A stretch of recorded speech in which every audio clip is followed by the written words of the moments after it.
His talk is titled, "Let's Restore the Republic."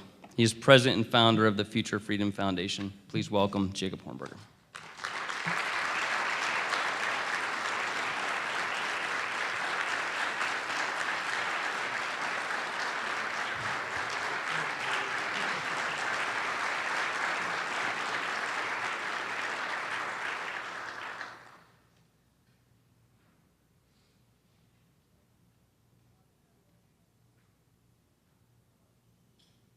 It is impossible to overstate the fundamental differences between the way our American ancestors viewed foreign policy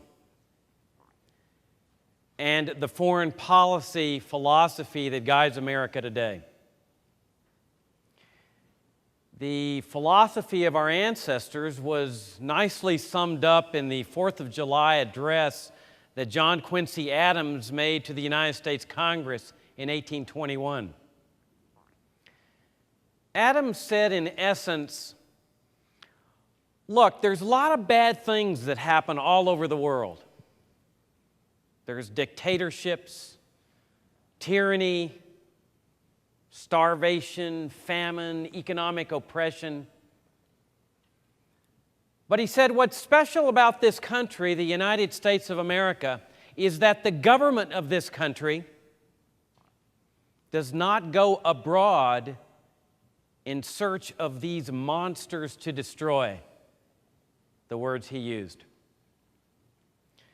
He said instead the American people would spend their lives and their efforts and their fortunes developing a free and a prosperous society right here at home, for the whole world to emulate. But he didn't just leave it there. He provided an escape valve for people suffering these horrific conditions in other countries.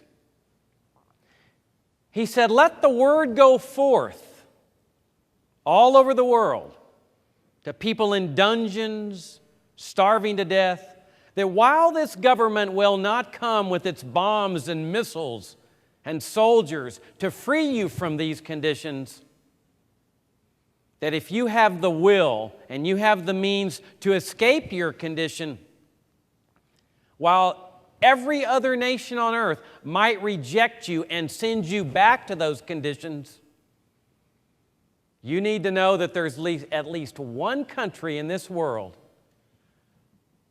that you can come to virtually no questions asked, along with your family, your friends, for the rest of your life.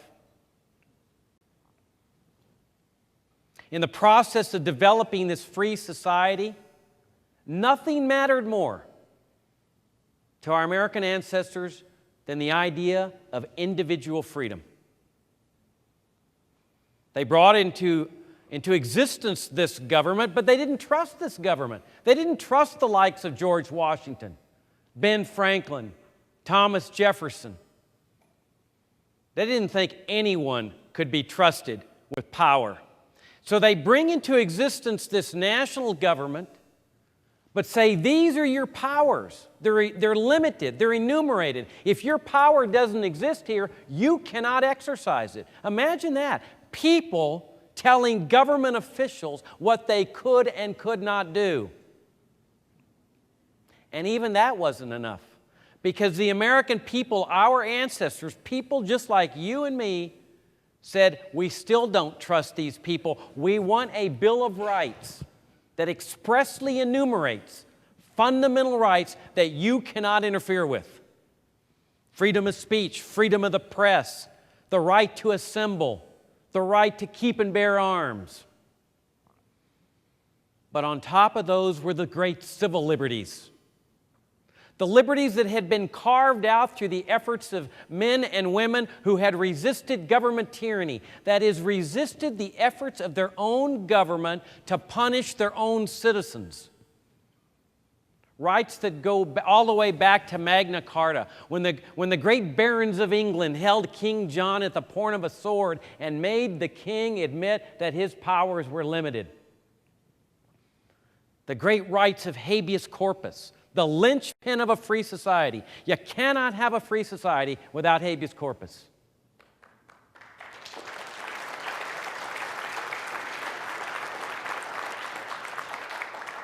Due process of law, a phrase that goes all the way back to the Great Charter, the Magna Carta.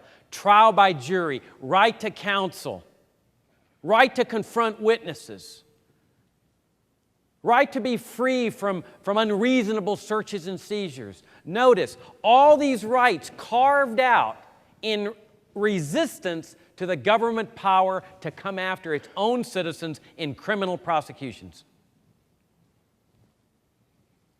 John Quincy Adams told that Congress, if the U.S. government ever abandons this philosophy to the point where it goes abroad in search of monsters to destroy, America will become, in his words, a dictatress of the world. And that, in fact, the spirit and the qualities that characterize a free people will get damaged and perhaps even destroyed in that process. And who can deny that the U.S. government, having abandoned that philosophy of non-intervention and having embraced the philosophy of empire and intervention, has indeed become the dictator of the world?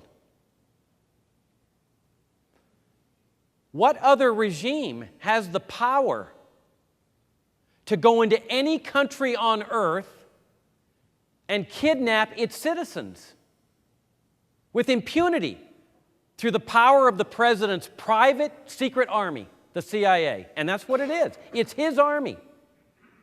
It is not only above the law, it is the law. It can go into any country on earth and kidnap any foreign citizen and send him into the clutches of a monstrous regime for the express purpose of torturing him and perhaps even executing him.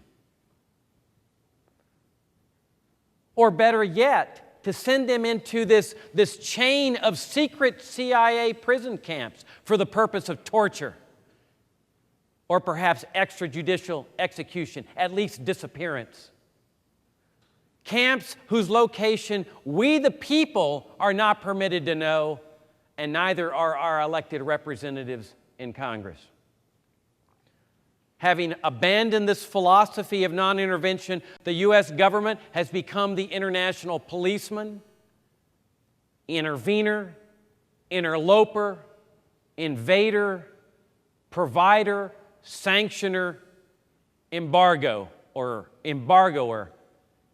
and it is now we, us, who are reaping the whirlwind. Because everything that we're talking about here revolves around one subject: U.S. foreign policy.